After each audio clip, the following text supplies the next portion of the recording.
Dignity of work. अच्छा भाई, dignity of work क्या मतलब? काम की मेहनत की अजमत भी कह सकते हैं आप। उर्दू में मुहावरती तौर पे मेहनत की अजमत कहते हैं, वैसे काम की अजमत भी कहते हैं। अच्छा, इसको रीड करना है।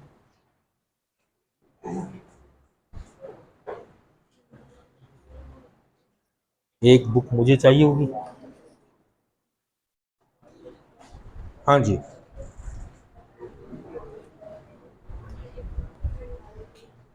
Akhtar came home late from school one day.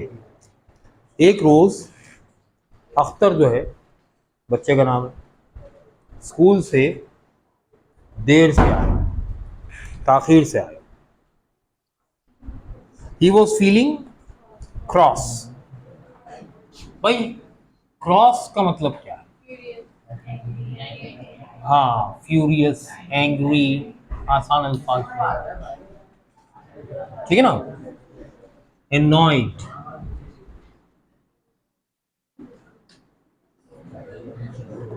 वो चिड़चिड़ा चिड़चिड़ा सा, नाराज नाराज सा था, गुस्से में था।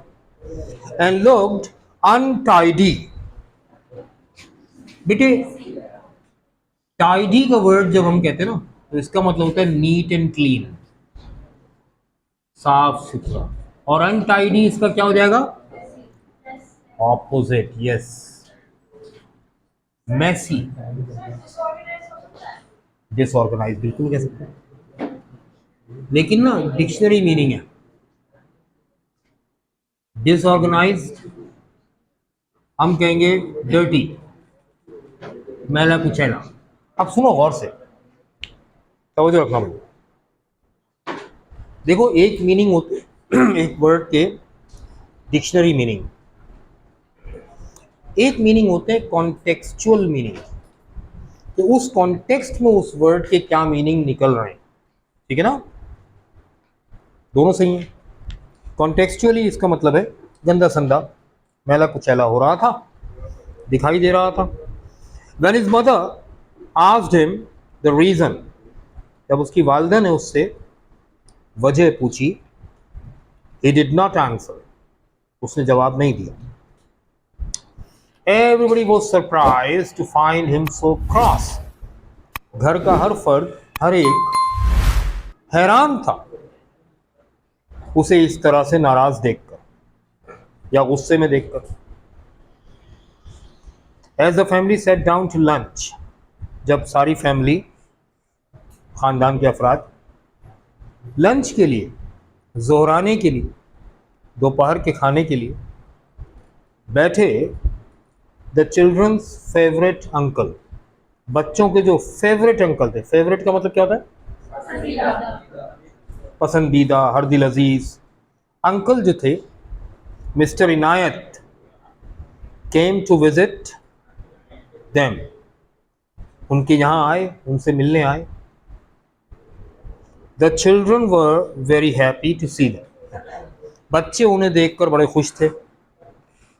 बिकॉज, क्योंकि he had been to many countries। अब सुने भाई, यहां रुक कर एक चीज समझानी, ये आप लोगों ने बातें करनी है तो मैं खामोश हो जाता हूं, या आप खामोश हो जाइए। देखो, बात यह है कि मेरे अल्फाज हैं कीमती, क्योंकि इनकी कीमत आपने दी है। मेरे अल्फाज तो हो गए कीमती, क्योंकि आप कीमत देकर बैठे, बगैर फीस के तो नहीं बैठे ना। तो अब जिन अल्फाज के सुनने और समझने की आपने कीमत दी है, वो बगैर सुने और समझे जाएंगे तो ऐसा लगेगा दुकान पर गए, पैसे दिए और लौट आए कुछ लिए बगैर। ऐसा बेवकूफ़ इंसान तो कोई नहीं होता। ठीक है ना? नहीं, मैं जिस तक पहुंचाना चाह रहा हूँ ना आवाज़, उस तक पहुंच रही है। अच्छा, ये आप तक नहीं आ रही आवाज़, तो बेटा आपकी बातें मुफ्त की हैं, वो बाद में भी हो सकती है। ठीक है? हाँ, सही है। अब नहीं आवाज़ आए।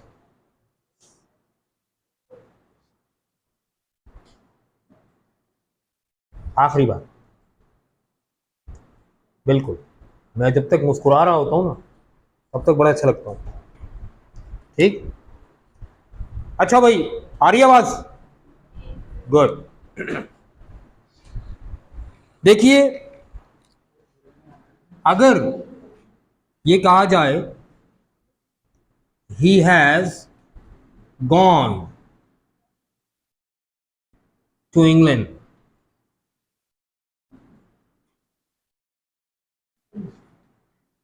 और अगर ये कहा जाए he has been to England, एक लफ्ज का फर्क है सर।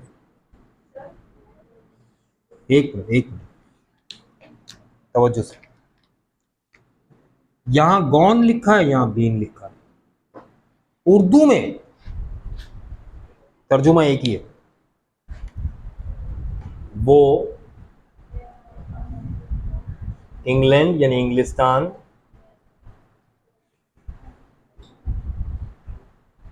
जा चुका है।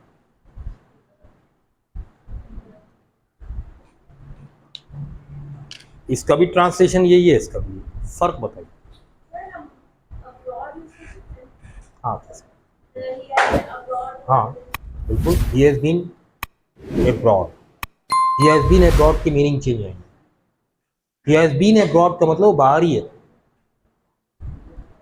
ठीक है ना? इसलिए यहां अप्लाई नहीं होगा अब्रॉड। ठीक?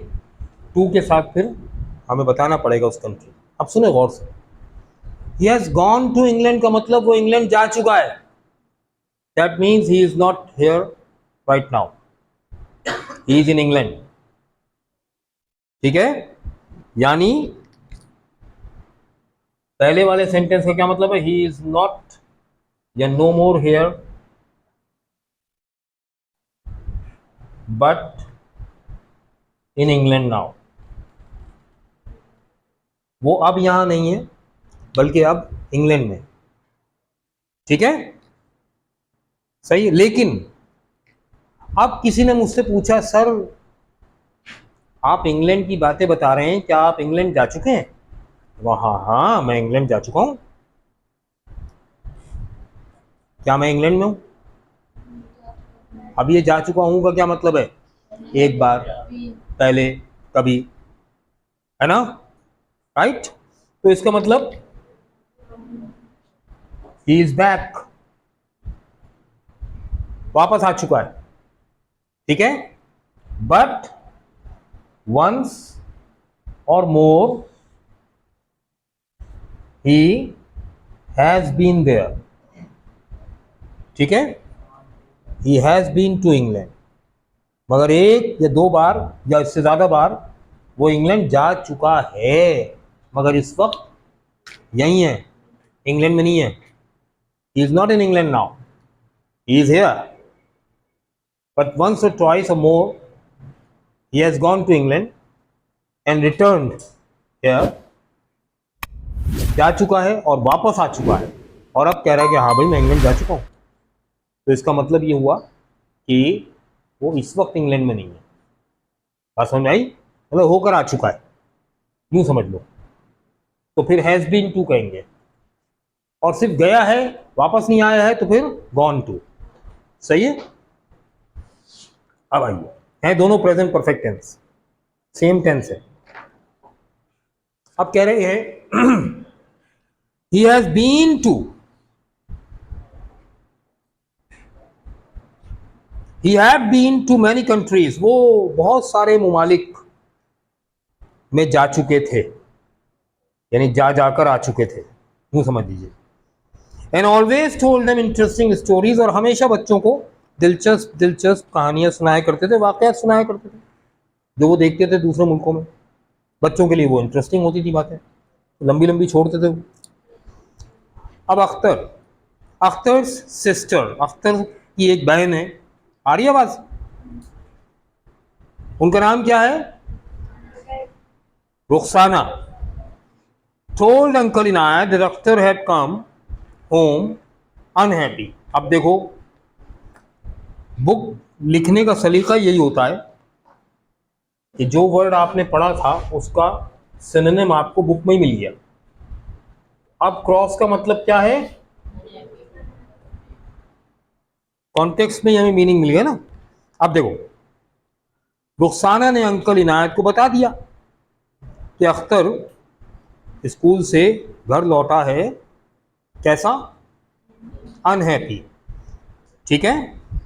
अच्छा देखो, यहां पर अब मैं एक जुमला लिख रहा हूं, यहां आ रहा है come home.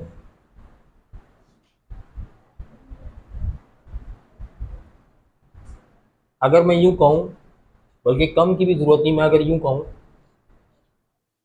We are home, और मैं कहूं वी आर एट होम,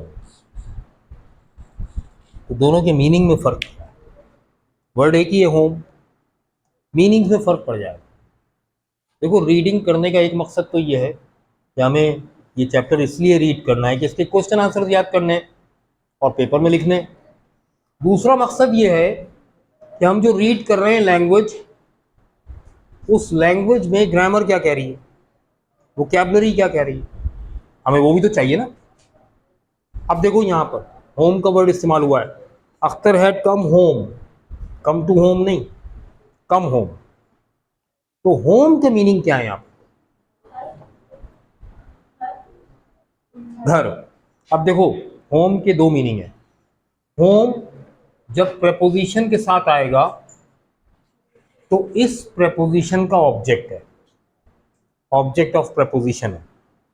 ठीक है। और इस होम को हम कहेंगे कि ये नाउन है, क्योंकि ऑब्जेक्ट या तो नाउन होगा या प्रोनाउन होगा। याद है क्लास? लेकिन जब इसके साथ वर्ब के साथ आएगा, वर्ब के साथ, वर्ब के साथ, किसी प्रेपोजिशन के साथ नहीं आ रहा, तो फिर ये इस वर्ब का एडवर्ब होगा, मीनिंग चेंज हो जाएगा। हम कहेंगे वी आर होम, तो वी आर होम का मतलब हम लौट आए हैं, हम वापस आ गए हैं, हम वापस आ गए हैं। We are home at last, Bill आखिर हम वापस आ गए। ठीक है ना? We are home at last, Bill आखिर हम वापस आ गए। अब मैं ऑफिस से निकला लंच टाइम में लंच करने, और जब मैं ऑफिस वापस आया तो मैंने कहा at last I am home. तो ये जुमला बिल्कुल सही है, क्योंकि यहां होम का मतलब घर नहीं है, लौटना या वापस आना है। बात समझ में आई? क्लियर हुई बात?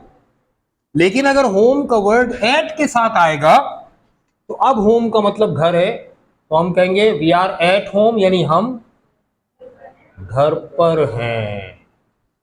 तो देखो मीनिंग में कितना फर्क हो गया।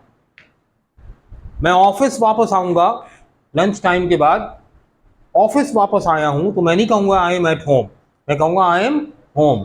भाई ऑफिसर का फोन आ गया, तो हाँ भाई लंच टाइम से वापस आ गए, मैं कहूँ yes sir I am home now. That means अब मैं वापस आ गया हूं। क्लियर हो गई बात? लेकिन आई एम एट होम नहीं कह सकते। आई एम एट होम कहेंगे तो कहेंगे अच्छा तुम लंच करने के बहाने घर चले गए, मीनिंग चेंज हो गया ना इसलिए। ठीक, अच्छा जी, मुंह से हाथ हटाओ, ऐसे बोलो।